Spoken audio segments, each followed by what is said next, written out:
2017 Volvo V60 Polestar. There could not exist a greater chasm between the first impression given by the name Polestar and the Volvo V60 variant that wears it. This unassuming Volvo hatchback is such an introvert, it might suffer from social anxiety. Indeed, merely looking at the 2017 V60 Polestar won't be enough to let most observers grasp exactly what it is. To clear things up, it is a $62,595 wagon sized toward the small end of the midsize class, which has been given a performance makeover by Volvo's in-house tuning arm, Polestar. Even the car-literate person could miss the special 20-inch wheels, rubber band thin performance tires, and tiny blue Polestar badge in the grille. Understated is what the V60 Polestar does best, our test car's rebel blue paint aside, and it's also why we like this wagon so much. The Polestar is exceedingly rare, with Volvo building just 750 sedans and wagons annually since its introduction for 2015.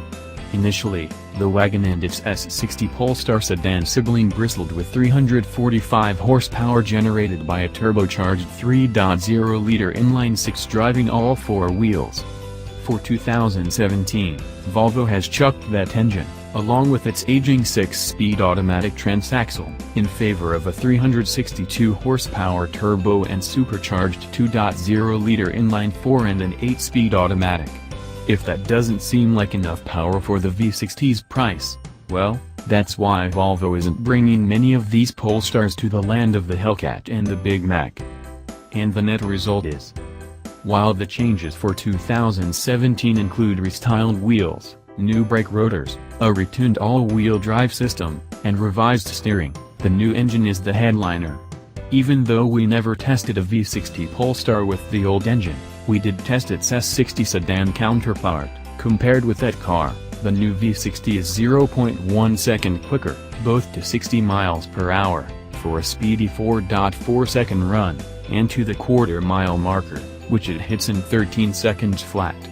These performance improvements are in spite of the V60's 80-pound weight penalty relative to the 2015 S60.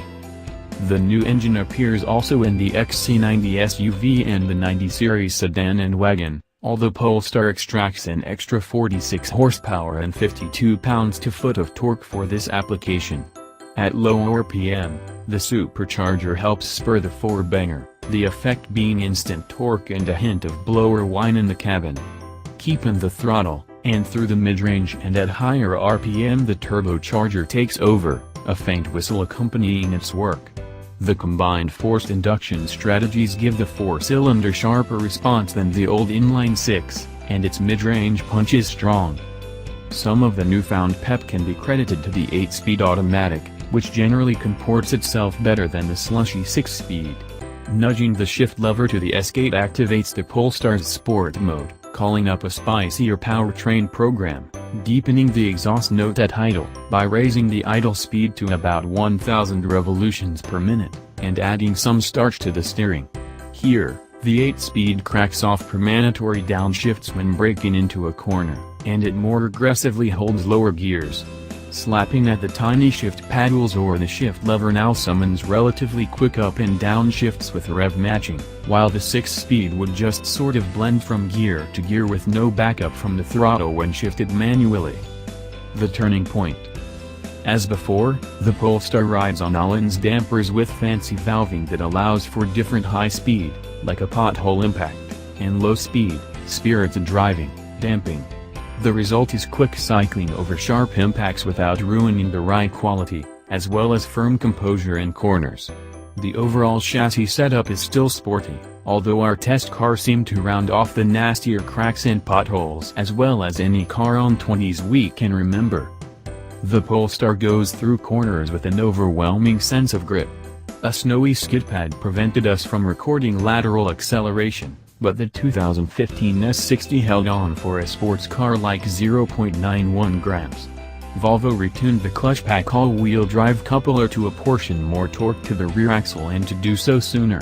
As before, stomping on the gas at mid-corner sets all four tires clawing at the pavement, yanking the Polestar through, only now the effect is greater. There isn't enough rear bias to generate power on oversteer, and overall, the chassis suffers from a mild case of understeer.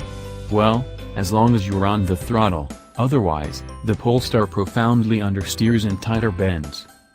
Does the new turbo and supercharged engine transform the V60 Polestar?